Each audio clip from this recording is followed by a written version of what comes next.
Bratia, slávime omšu Pánovej večere. Liturgia nás vťahla celkom blízko k Ježišovi do okamihu, kedy sa vydáva za život sveta. Omša, ktorú, ako sme počuli v prvom čítaní, bola privilegiom rodiny. A pretože odtedy, čo sme sa stali kresťanmi, je naše srdce priveľké, tak aj my do tej svojej rodiny prizývame a pozývame nielen svojich pokrvných, ale aj tých, ktorí sú nám najbližšie, bratov a sestry v Kristovi. Večera, ktorá rozšírila naše srdce, večera, ktorá by mala rozšíriť naše srdce aj náš pohľad. Viete, ono je veľmi zaujímavé, že práve v tento deň, keď slávime pripomienku poslednej večere, Evanjelium nehovorí o tom, že Ježiš ustanovuje Eucharistiu. Všimli ste si to?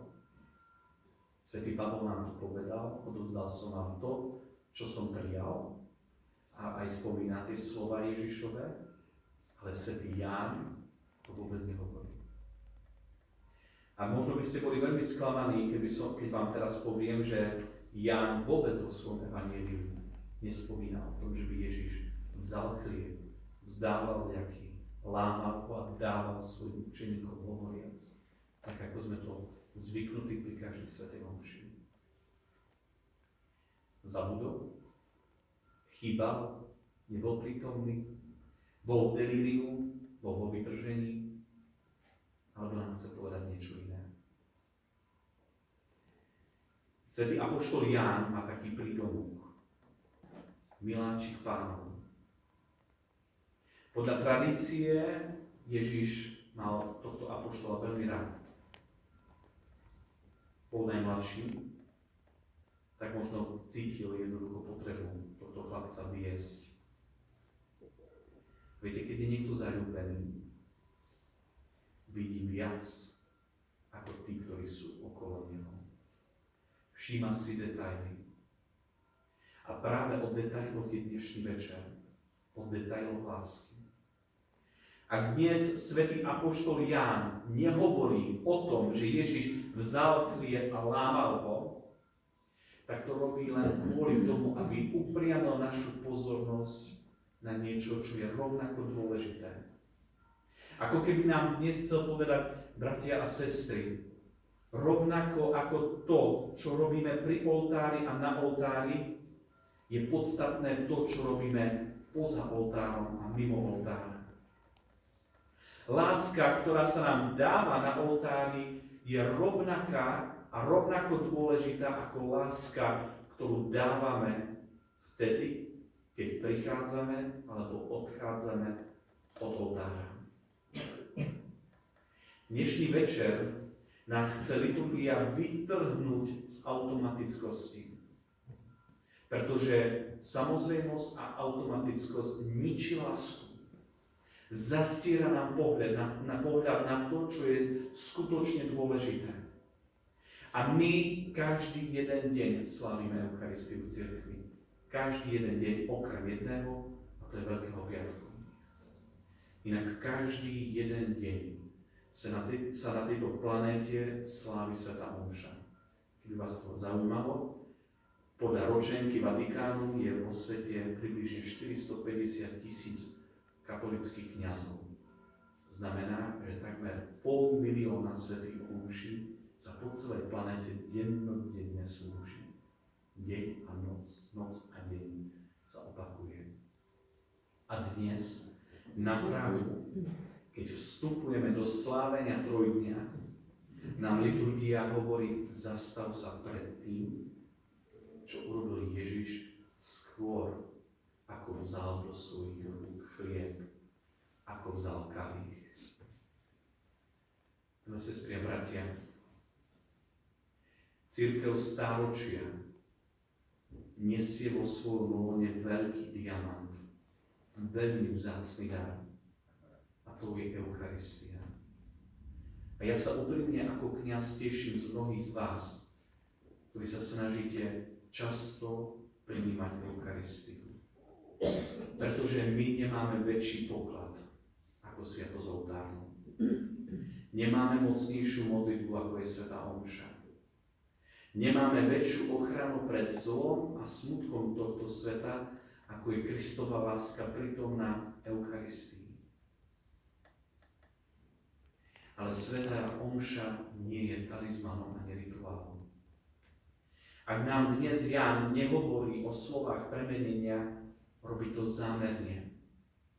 Pretože nám chce povedať, že to, čo sa deje mimo oltára, v našich domovoch, v našich školách, v našich pracoviskách, tam, kde sme, je rovnako dôležité ako to, čo prijímame z oltára.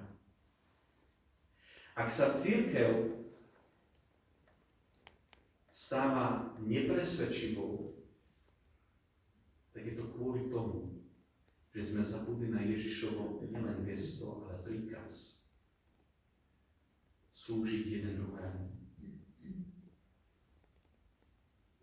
Cirkev nevymyslela nikde tam, kde nezabudla na to, že má slúžiť. Všade tam, kde zabudáme, že sme pozvaní k tomu, aby sme svoju lásku žili medzi bratmi a sestrami, sa vytráca cirkev. Všade tam, kde sa omša redukuje len na to, že prídem a vypočujem, tam sa vytráca cirkev. Ježiš nám dnes totiž hovorí, dovoľ mi, aby som ti umyl nohy. A v mnohých z nás je Peter, ktorý hovorí, ty mi budeš myť nohy. Veď ja tebe umyjem nohy. Ale pri Eucharistii je dôležitý Ježiš. On je príkladom. On sa nikdy nenechá predbehnúť v ochote slúžiť a milovať tých, ktorých si privinul ku svojmu srdcu. Milé sestry a bratia, my sme dnes pozvaní k tomu, aby nám Kristus poslúžil. On má tú túžbu. Ty mi chceš umývať nohy, hovorí Peter. To ja by som tebe mal umývať nohy. Ukazuje pýchu človeka, ktorý nechce dovoliť Bohu, aby vstúpil do jeho vnútra. A aj v našich životoch to tak veľakrát je. Postavím nemocnicu, pomodlím sa ruženec, pomôžem tamtomu, urobím toto. Ale Ježiš chce poslúžiť tebe. V prvom rade chce, aby sme dnes večer pocítili, že nás miluje. Chce rozlomiť pýchu nášho srdca, ktorá znemožňuje Kristovi dotknúť sa najväčšej intimity našich duší. Intimity, ktorú veľakrát prekrývame falošnou pokorou. To nie ja.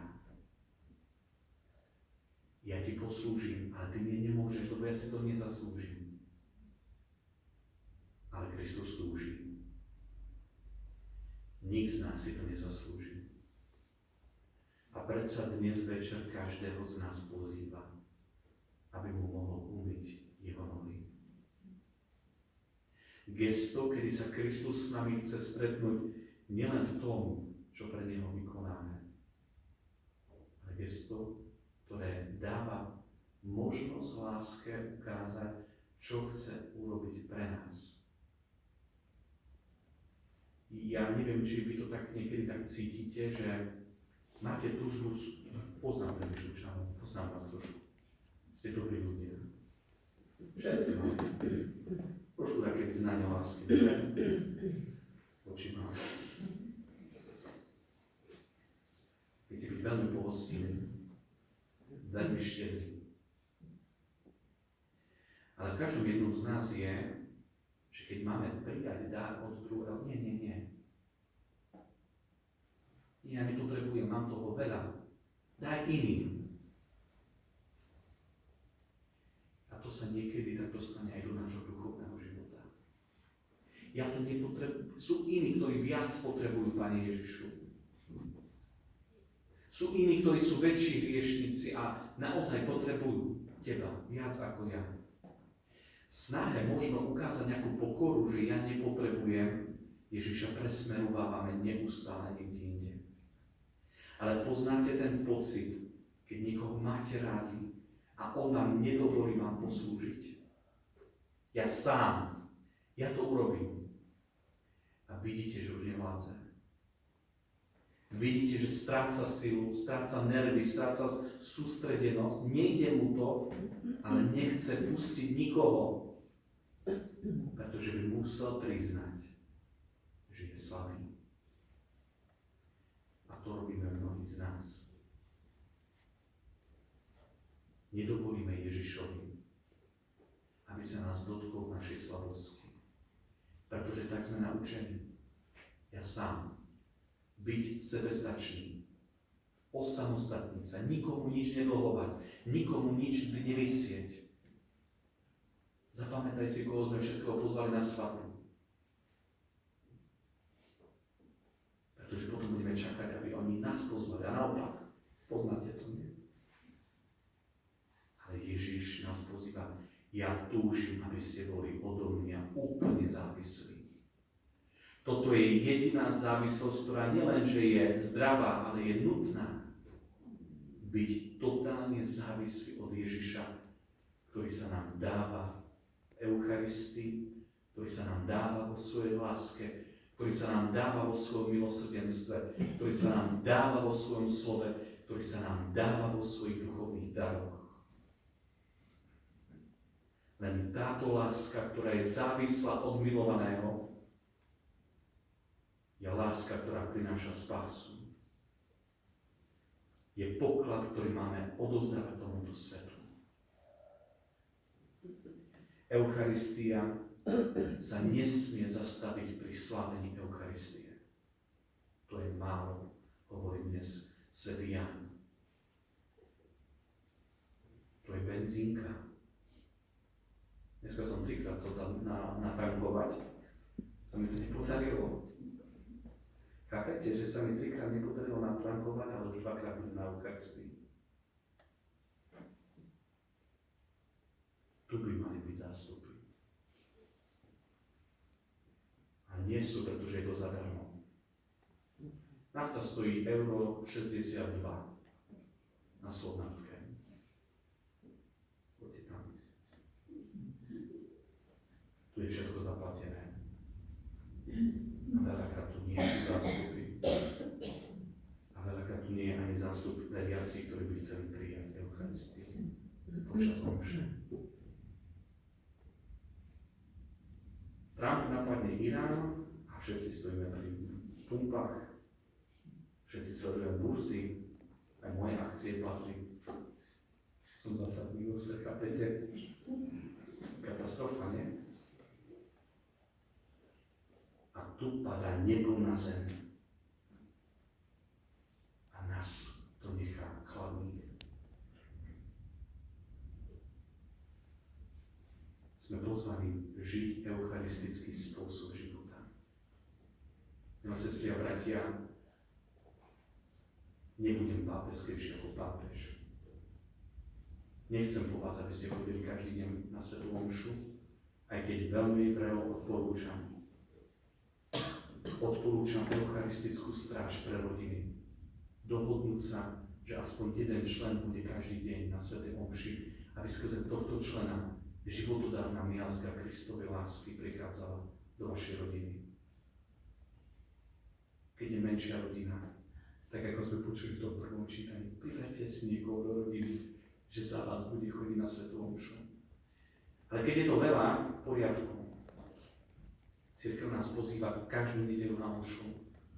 Dokonca to pomenúvame ako povinnosť. Robte, aby sme mohli prijímať Eucharistiu. Snažme sa prijímať Ježiša, ktorý prichádza, aby sa za nás vydal, aby nám poslúžil. Nie my jemu robíme službu, že prídeme do kostola. Jemu je jedno, či sa tu zavrie kostol, ale nie je mu jedno, ako žiješ ty. Nie je mu jedno, čo prežívaš. Pozývam vás, pozývam nás, aby sme často pristupovali k sviatosti Eucharistie. A aby sme žili eucharistickým spôsobom života. To znamená, aby sme tú lásku odovzdávali ďalej. Pretože to je jediná závislosť, ktorá môže priniesť do nášho života nový život. Kristus ukrytý v obyčajnom chlebe. Príde čas, kedy budeme chcieť a nebudeme môcť. Ale teraz môžeme a sme pozvaní k tomu, aby sme čerpali s radosťou. Dovoľme teraz Ježišovi, aby sa dotkol našich srdc. Možno nie všetci pristúpite, ale keby ste tak cítili, že chcete a nie ste v tej 12, ja vám budem umieť nohy. Pokojne príďte, aj keď bude 13, aj 40. Však máme dosť času, sú prázdniny, nie? Nebudete sa, nebudem to naťahovať. Možno nie ku každému fyzicky prídem, ale duchovne je tu Kristus medzi nami. My je nám nový. Dovoľme mu to. Pretože to je prejav lásky, pustiť milovaného celkom blízko, až úplne do intimity svojej slavosti. Amen. Amen.